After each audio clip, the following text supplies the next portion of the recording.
was reading this passage in preparation for the sermon, I couldn't help but remember a documentary film that I had encountered a number of years ago called Lost in Woonsocket.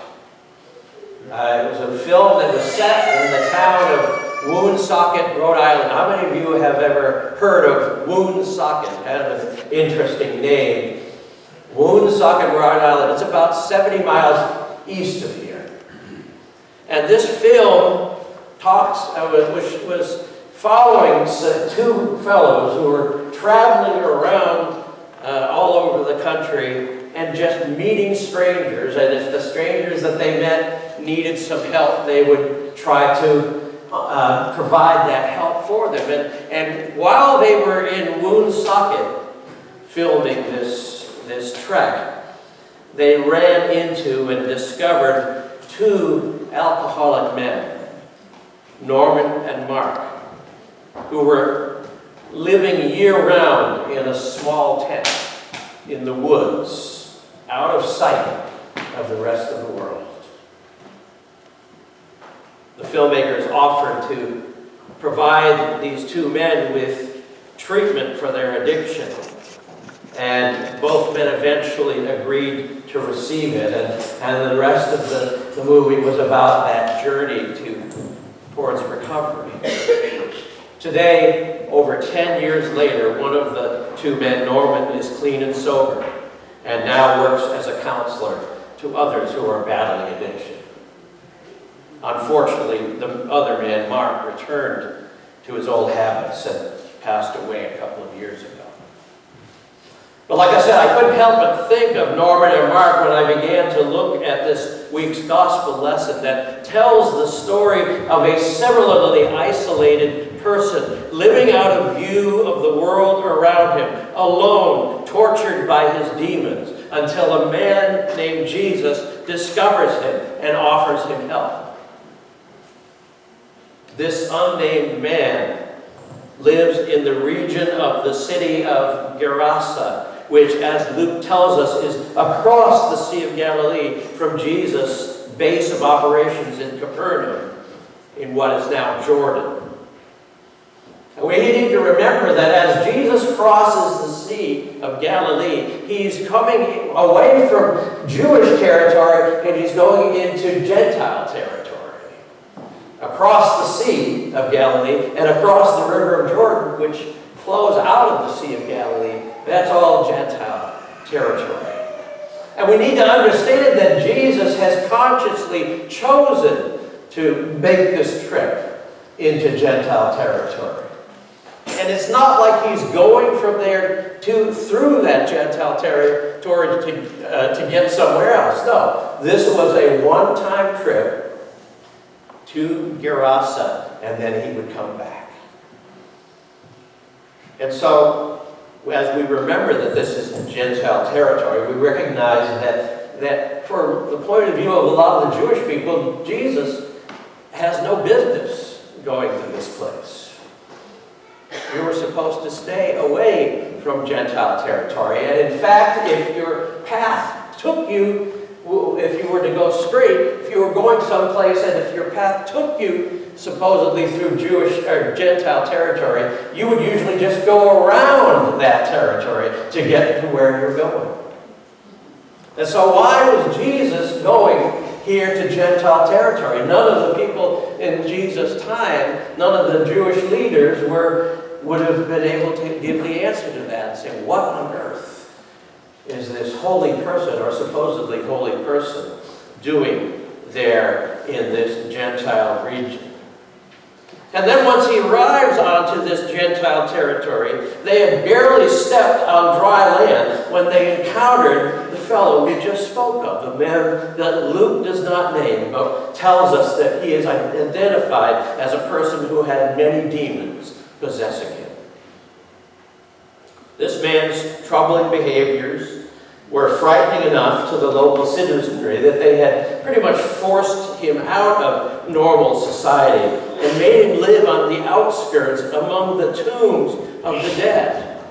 They couldn't tolerate him being around. He didn't wear clothes. He had what we would now call epileptic seizures, and that was frightening to people.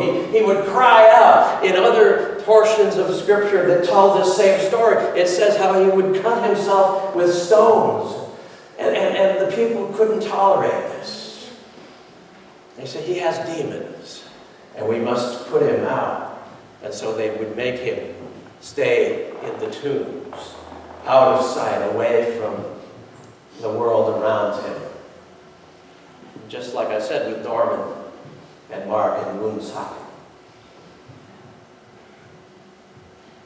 Now, there in the tombs, he was kept under guard, out of sight again. And while the guards would attempt to keep him bound in chains and shackles, more often than not, he had some kind of supernatural strength that would allow him to tear the chains and bonds and neck shackles away from him and escape out into the wilderness.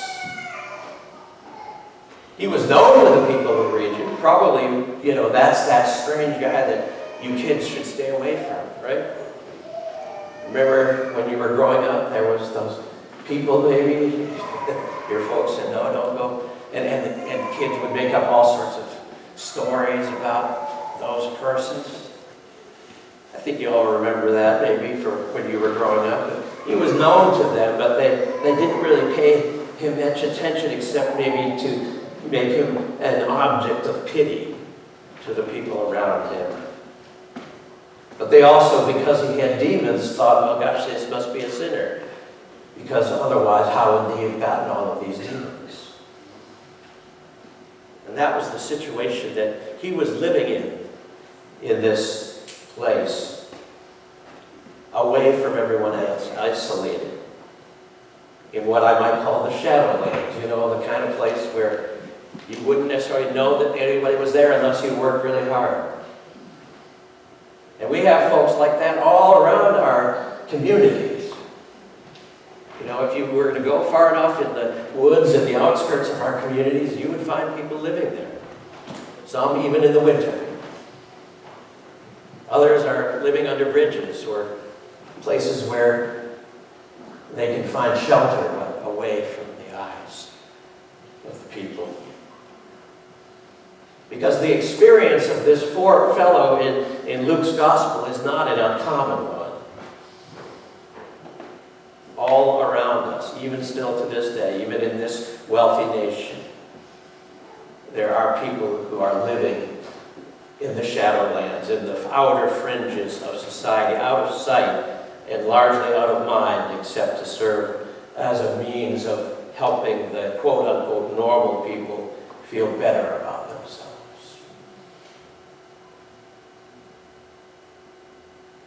Like the demoniac in our lesson, there are people right under our nose, living in the shadows. And like the demoniac in the lesson, these are folks who are often defined by their problems. They're conferred with less than human status. The fact that they may be mentally ill or addicted is the primary and only fact about them that people make note of. And they're primarily treated with mistrust, pity, fear, and judgment if they are acknowledged at all. And here's something else that's kind of interesting about a lot of the folks that I've met over the years living in the Shadowlands. Like the demoniac in our lesson, in most cases, the behaviors of these folks are really not that much of a threat to everyone else around them. These are folks, in most cases, if they're a threat to anybody, they're a threat to themselves. Their behavior is mostly self-injury. Whether it's self-medication with drugs or alcohol, or suicide or self-harming attempts of cutting. There's no real purpose for the isolation of these folks in terms of the threat that they present to anyone else in the community. Whatever other reasons for these folks' isolation, it is not to protect people from bodily harm, and that they are still exiled to the Shadowlands. Now, this is why our gospel lesson is so important. It tells us that while there are those who live in the shadows, God in Jesus Christ is more than willing to meet them where they are, in the Shadowlands. From a Jewish perspective, remember, we have to say there that Jesus was so far afield from where any Jewish religious leader was supposed to be, as we said already, in Gentile territory, but then also hanging around a person who lives in the tombs, who has demons, and who is therefore considered to be ritually unclean. You weren't supposed to hang around with this guy, wherever he was, and then especially there in the tombs, and those are also unclean places. What we need to understand is Jesus went to an unclean land to visit with an unclean person who lived in an unclean place. Jesus is familiar with the Shadowlands, and he's not afraid to go there, which is good for us when we find ourselves in whatever shadows we wind up in. As I said, Jesus very intentionally went across the Sea of Galilee for the purpose of going to this Gentile land. Jesus, the Jewish Messiah, intentionally goes to this unclean place. And it's the very last place that Jesus would be thought to have ever gone. And yet there he is. And that's our Jesus, isn't it? He's still astounding us and scandalizing us by the places where he eats. Remember what the Pharisees had to say about him. He eats, they would say. He eats with the prostitutes and the tax collectors. He touches, they would say. He touches lepers. And even today, he shows up in the very last places we would expect him to be. He goes to the Shadowlands that we avoid, to meet people we are afraid to meet, to do difficult things that we are afraid of doing. And it works that way for you and me. It's not when we are on the mountaintop, but rather when we are at our lowest, when we have lost hope, when our hearts are broken. That's especially when Jesus shows up. We may not even be looking for him. We may be so down, we have forgotten. We're looking down on the ground, we aren't looking up, and there he is, walking beside us anyway. Just waiting us to recognize who he is. You see, in other words, there is absolutely nowhere God is not willing to go to reach and free and sustain and heal those who are broken and despairing. And that's good news, brothers and sisters. Amen. Further, we see that there are no conditions that someone needs to meet in order to receive God's love. You don't need to be wealthy, but you also don't need to be poor. You don't have to be from one ethnic group or tribe or another. You don't have to have believed your whole life or come to faith only recently or have any faith at all. Jesus seeks out everyone, even this unclean man possessed by an unclean spirit living in an unclean place. And just so God loves all, male and female, young and old, gay or straight, white, black, Asian, Latino, believers and non-believers, Christian, Jewish, Buddhist, Muslim, atheist, the list goes on and on. Amen. All loved and all sought out by our Jesus. You know, it's interesting because you'd think that when Jesus comes to this place and sets this man that everybody knows but everybody is ignoring, sets him free, and it says after that he's clothed and in his right mind, you'd think people would be happy. See, Jesus goes there even when into the Shadowlands, even though he knows there's going to be resistance. And that's exactly what happens here in this situation. The people say, you know, it's almost like they can't be happy for this man Because it's just upsetting the status quo, what happens, right? And we see that by the fact that even though maybe they're a little bit happy for this guy, what happens? The swine herds, the pig herders, when they see the pigs running into the water, they say, uh-oh, there goes my job. And we can relate to that. But, the thing is that when the status quo starts getting shaken up, there's always some things that happen as a result of that. Isaiah talked about that time when people would beat swords into plowshares. You remember that? Well, when that starts to happening, well, then the soldiers lose their jobs. It's not so great for them. But see, the thing is that when the order, the natural order gets shaken up, and Jesus did this all the time, but here is one of those times when he really did that. There's good news of liberation, but then there's something about the liberation that changes the status quo in a way that doesn't seem so wonderful for those for whom the status quo is designed to help. You know what I mean? We all know that there are systems in this country that work much better for some people than they work for others. Amen? What if we change those?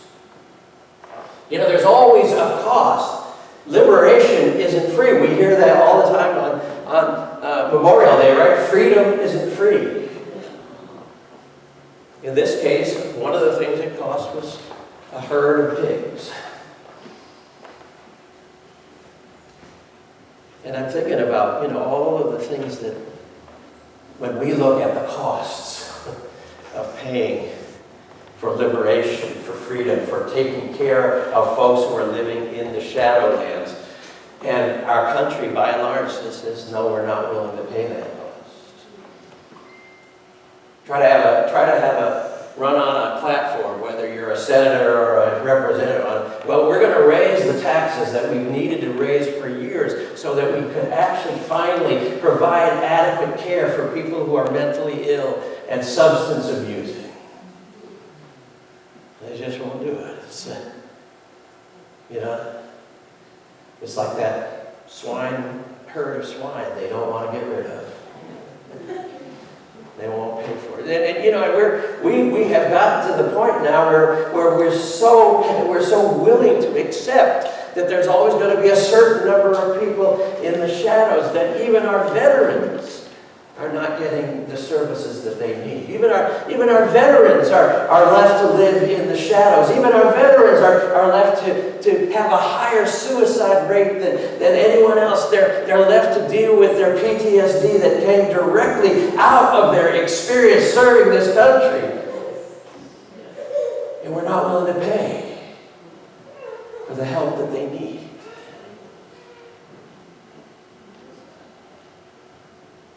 So it's not surprising, even though it seems strange, that the people in Gerasa don't want Jesus around. They're afraid of him. You're going to upset everything, and we're going to have some different rules. And yeah, we're happy for our friend over here, but we're not sure we're ready for all of this all the time. So Jesus, why don't you go away? And Jesus does that. He gets back in the ship. He goes back home. But in the meantime, he never ever stopped being willing to go any place, no matter what the resistance he was coming up against, demonic or otherwise. And from there we learned that if that is how God deals with the world, so should we. We should not only be standing for those who need services by how we vote and what we support, but we also ourselves ought to be willing to go where Jesus goes, into the shadowlands. If you are a follower of Jesus Christ, where are you willing to go? Are we willing to go into the shadowlands that are right outside our door, to those places that are under the valley of the shadow of death, into the hidden places where people are exiled, to live out a life that is really more like living death? You know, I know it's complicated. I know that there are some times when family members need to distance themselves from a loved one when their behavior gets too out of control. I know sometimes that when we try to help people, we wind up hurting that person more than we're able to help them. I know that sometimes folks who try to help out can be manipulated and deceived. I know all this because I've been through it all myself over the years in my own life and ministry. But if we're going to be followers of Jesus, we need to start looking at people through His eyes. We need to ask the Lord to open our hearts so that we can begin to see every person we encounter as a child of God, as beloved, as someone who, no matter how marred or broken that image may appear, is in fact a person made in the divine image of God. Every single person. You know, it breaks my heart when we hear people talking about other human beings. They say, oh, they're animals. You ever heard people say that? How dare we call someone made in the image of God an animal? I'm not saying they don't act like animals. Of course, so sometimes do we. But we're children of God, made in the image of God. And how do we rescue folks from the shadowlands? Begin to see them as human beings and not just addicts, or not just mentally ill, or not just people who make us uncomfortable with their behavior or how they smell or what they do. To see through that and be able to say, here is a child of God made in the image of God. Not just an addict. Not a person suffering from mental illness. Not an undesirable person to be shunned. A human being that Christ died for. I know this is sort of ethereal, and how do we live this out? Well, there's a lot of different ways, but I have one simple thing I want to invite us and challenge all of us to do. Maybe some of you are already doing it.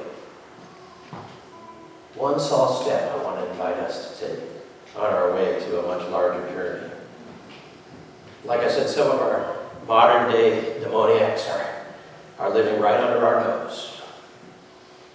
Some of them are living in our houses, our apartments with us, or one floor up or one floor down.